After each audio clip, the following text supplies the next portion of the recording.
This week on Waterways, American crocodiles and sanctuary no discharge zones.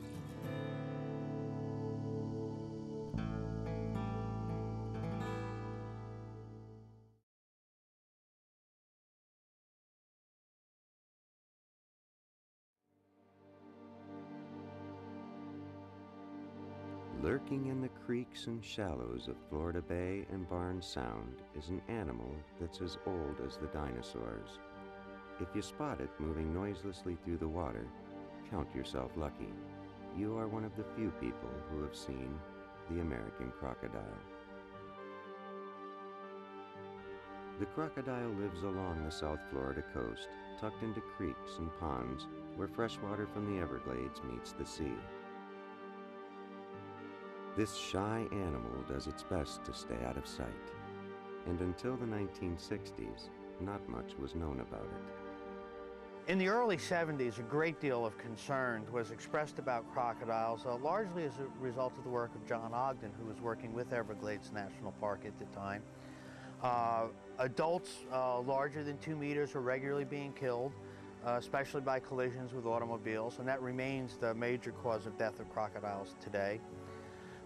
Nests didn't appear to be very successful, and on top of that, those few hatchlings which appeared from the nests rapidly disappeared, and no small crocodiles could be found. So with adults being killed, the reproductive end in doubt, crocodiles were declared endangered in 1975. People had moved into areas historically occupied by the crocodile. Developments in South Florida not only put crocodiles in the paths of automobiles, they limited the places where crocodiles could live. The reason why crocodiles have been endangered in South Florida, either through hunting or habitat loss or some combination. In South Florida, it's really clearly been habitat loss. It's loss of habitat in coastal areas by development for the human population, and now between Miami and Palm Beach, it's virtually continually developed. Where the shoreline's not developed is where you find crocodile. To save the crocodile, scientists and managers needed to find out where it lived, where it nested, and what threatened its survival. For 25 years, Frank Mazzotti and his colleagues have been slogging through mud and piloting boats up narrow mangrove creeks to study the crocodile. Their work starts with finding nests.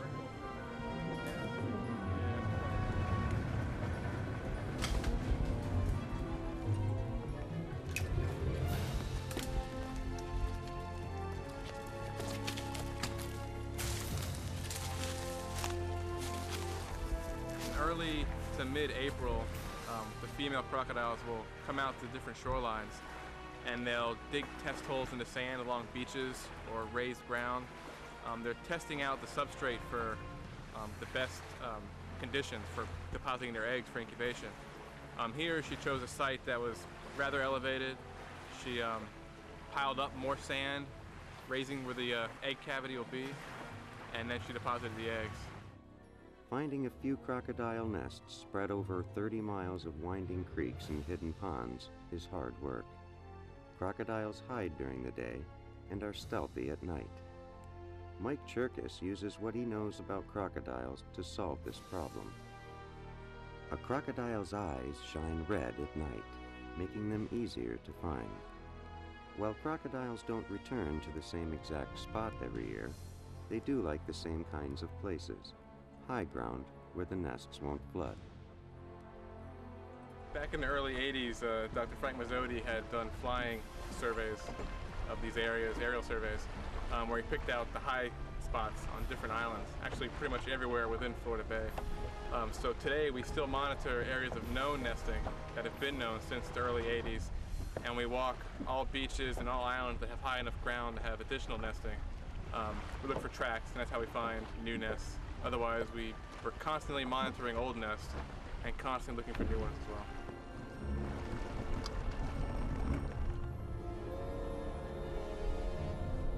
After making a map of each nest they found, Mazzotti's team of researchers leave the animals alone until nests begin to hatch.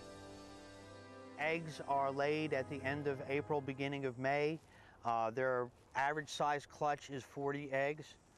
Most of the eggs in a clutch are fertile. Back when we were examining all of the eggs, about 90% of the eggs would be fertile, which is a very good number. Eggs take about 90 days to incubate, maybe a couple of days less. More than half the nests produce young. And in those nests, maybe half of the eggs will hatch. Causes of nest failure, predation. Raccoons get some of the nests here. That's been on the increase lately. Another cause of nest failure is flooding and desiccation.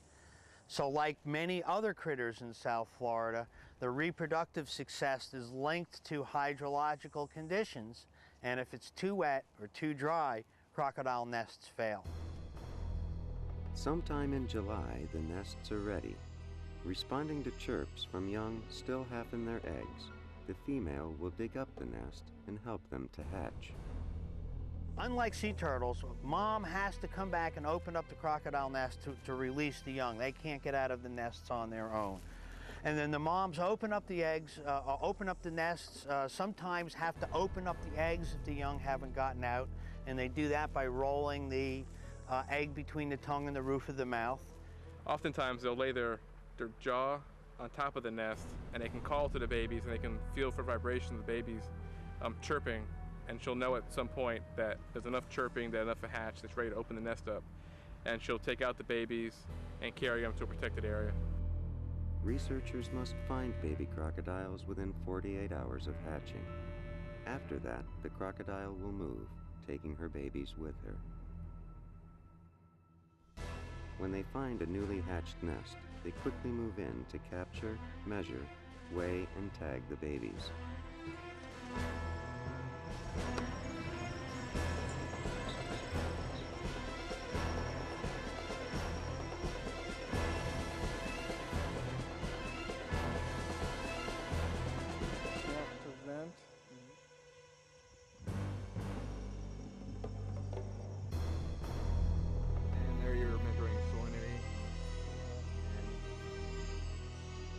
When the data is collected and the hatchlings are tagged, they are carefully returned to their mother.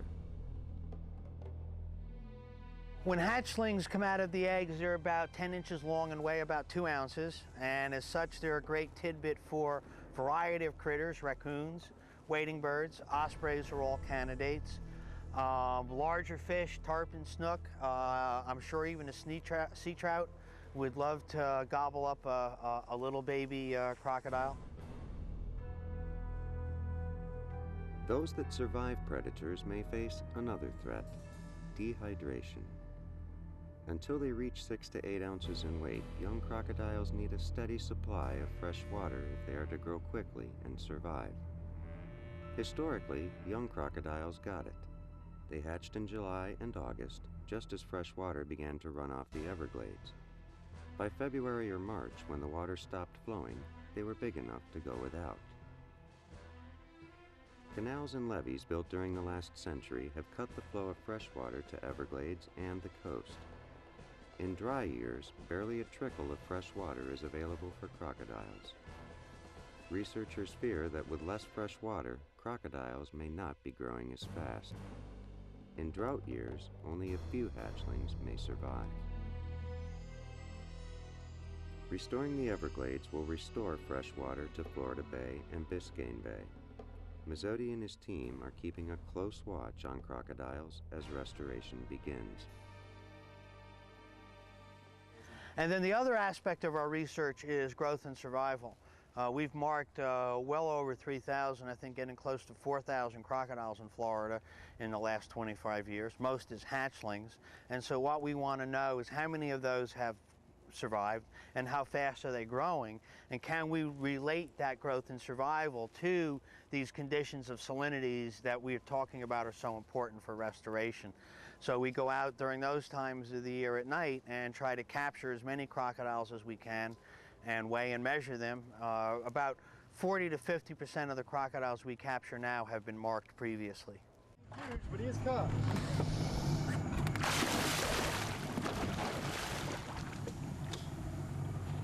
Mizzotti believes what is healthy for crocodiles will be healthy for the estuaries, the places like Florida Bay and Biscayne Bay, where freshwater and saltwater mix.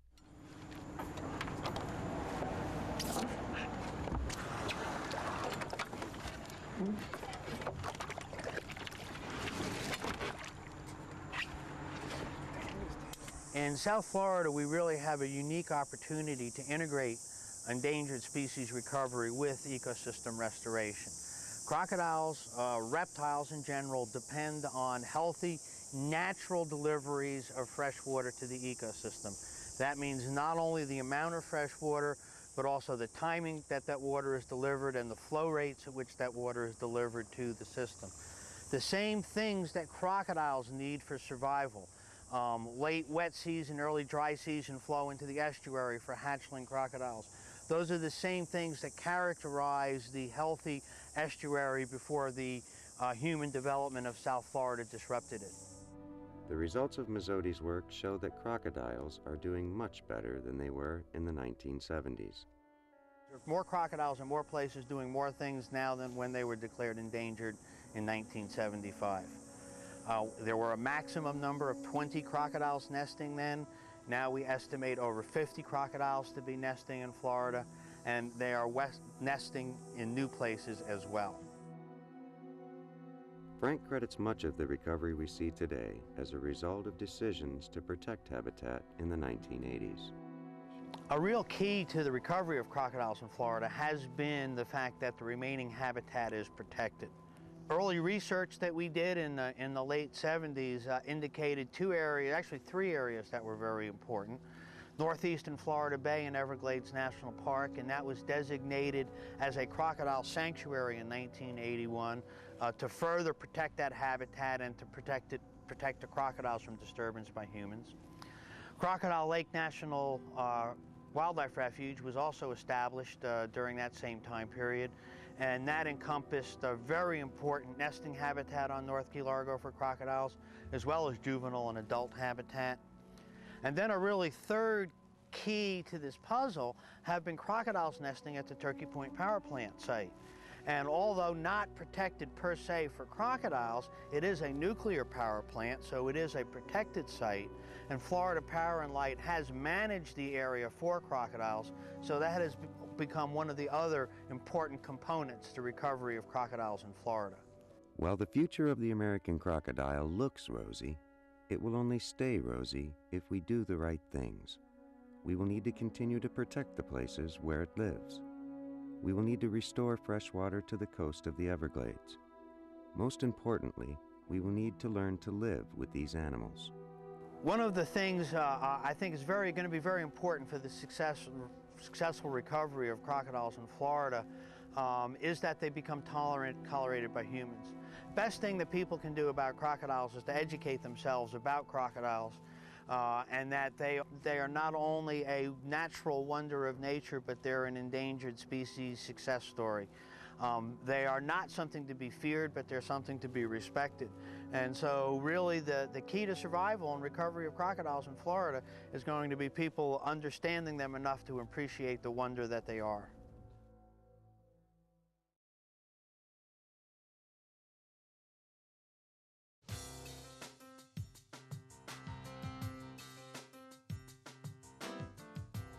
In the Florida Keys, commercial, transient, and liveaboard vessels have always dumped wastewater directly into surrounding water, with little or no treatment, which was actually legal everywhere.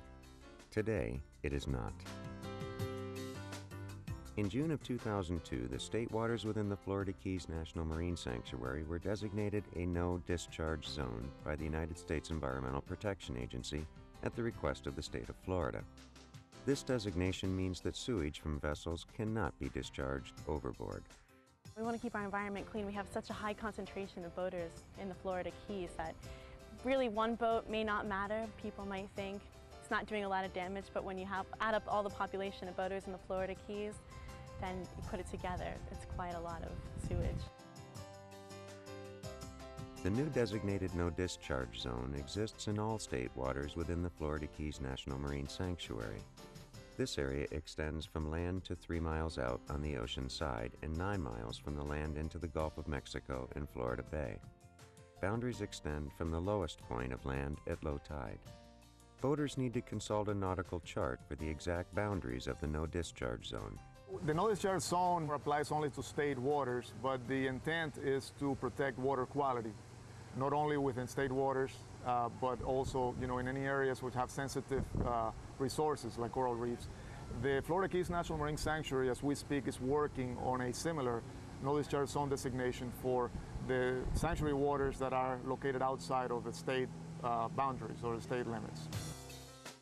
The problem with marine vessel sewage is that it is more concentrated than land sewage because people on boats have less water available to aid sanitation. In addition, existing marine sanitation devices do not provide adequate treatment to remove nutrients from the wastewater. Local, state, and federal agencies have supported the reduction of land-based sewage released into the environment for years and are now extending this policy onto the water. Even though discharges from vessels are a small portion of all the discharges that we have in Monroe County, wastewater discharges that we have in Monroe County, they do constitute a significant source of pollution in those areas where boats tend to congregate, such as offshore anchorages and mooring fields, and in confined waters, such as marina basins and canals. Only sewage discharges are prohibited in the no-discharge zone. Graywater discharges from the galley, shower, and boat wash are not prohibited by the no-discharge zone designation. Seagrass and coral communities in the Florida Keys depend upon clear, low-nutrient waters. The treatment provided by marine sanitation devices disinfects to some extent, but does not remove nutrients and other pollutants. By declaring the state waters of the marine sanctuary a no-discharge zone, the nutrient load caused by boat discharges will be greatly reduced. Sewage has contaminants and pollutants, including fecal coliform bacteria and pathogens. It also has organic waste, such as nutrients. Nutrients can promote harmful algal blooms and can deplete oxygen in the water. And they can also contribute to a decline of marine resources such as coral reefs. Nutrients such as nitrogen and phosphorus are essential for the normal healthy functioning of all living cells. However, the increase of nutrients from sewage discharges can upset the delicate balance in the marine ecosystem. Therefore, boats are now required to prevent overboard discharge of treated or untreated wastewater while in state waters of the sanctuary. The best option for boaters to meet the requirements of the no-discharge zone is to use a holding tank while underway and pump out the contents at approved facilities. A pump-out facility is a service that removes wastewater from vessel holding tanks. They are located at marinas or on mobile barges. The wastewater collected from the pump-out stations is treated at a wastewater treatment facility in the local or regional system. One of the major emphasis of this plan is to increase the number of pump-out facilities in Monroe County. There are a number of assistance programs, such as the Clean Vessel Act grant that DEP administers, that fund pump-out facilities and are being used right now to fund additional pump-out systems in Monroe County. While part of the effort of getting people to pump out is about changing boater habits, there is also a financial cost associated with pump-out facilities, a cost that the DEP is making every effort to defray. It costs between $5 and $25 to have your holding tank pumped out. As a matter of fact, the Clean Vessel Act grants require that marinas that use the grant to install pump outs provide that service to the public, and that they don't charge for the first several years of the grant more than $5 per pump out. The Clean Vessel Act grants are making it inexpensive for boaters, but there are also added costs for marinas to provide pump-out services. However, the Clean Vessel Act grants also provide funds for the creation of pump-out facilities. All marinas and municipalities are eligible for up to 75% of the cost of creating a pump-out station. county is also taking on the cost of hauling out the holding tanks from the marinas to get the CVA grants so that they don't have to put out a lot of money. Because in addition to having the boaters trying to not burn them financially, we're trying also not to burn the marinas financially too much as well, because it is a big change. While there are areas in the Keys that lack an adequate number of pump-out facilities, the Florida DEP and local government representatives are working with marina operators in these areas in order to increase the number of pump-out systems available to boaters. The location of pump-out facilities can be found through calling the county's hotline at 1-888-NDKEYSO or by looking online at co.monroe.fl.us/ndz/info.htm. There are also brochures that were created by Reef Relief, the Florida Keys National Marine Sanctuary, and the Environmental Protection Agency that can be found at marinas and visitor centers throughout the Keys. We're interested right now in doing education and trying to get people to want to pump out. Obviously, we really want people to use pump outs, but it's still going to be up to the individual to comply in the end. So that's why the educational campaign, hopefully if we get the word out and let people know why we want them to pump out, then I hope that they will. But for those boaters who cannot or do not want to be informed or do not care about the health of our marine resources, officials have other ways to ensure compliance. Well, right now, you can have the Florida Marine Patrol, the Coast Guard, Marine Sanctuary officers, sheriffs on the water. Any enforcing water officer they are allowed to ticket this offense if they see it. The penalty can be up to $500 per ticket if you're caught pumping out. Marine officers can board a boat at any time. Boaters must be sure that their Y valves are secured to prevent incidental discharge. Boaters with an unsecured Y valve can receive fines. For most boaters, the Gin Clear Keys water are the reason they are here. Compliance with the no discharge zone regulations should be enforced by every boater on the water who cares about maintaining the marine ecosystem. The population has just increased so dramatically in the Keys, population of boaters in the past few years, that you can really see, the development the Keys have gone through. And that just puts a lot of pressure on the environment. I think it's important for everybody. I know the boaters love the environment, they love the water. The people that live in the Keys love it. We all live here for a reason. It's probably like just daily life is beautiful down here. And I think that's something that we should all strive to preserve. The regulations imposed by the no discharge zone are regulations that Keys residents have imposed upon themselves. The scientists, government officials, and environmental advocacy groups that have researched and created the no-discharge zones are your neighbors next door. People who live and work in the Keys and have been here for years. People who, although inconvenienced, understand the importance of pumping out.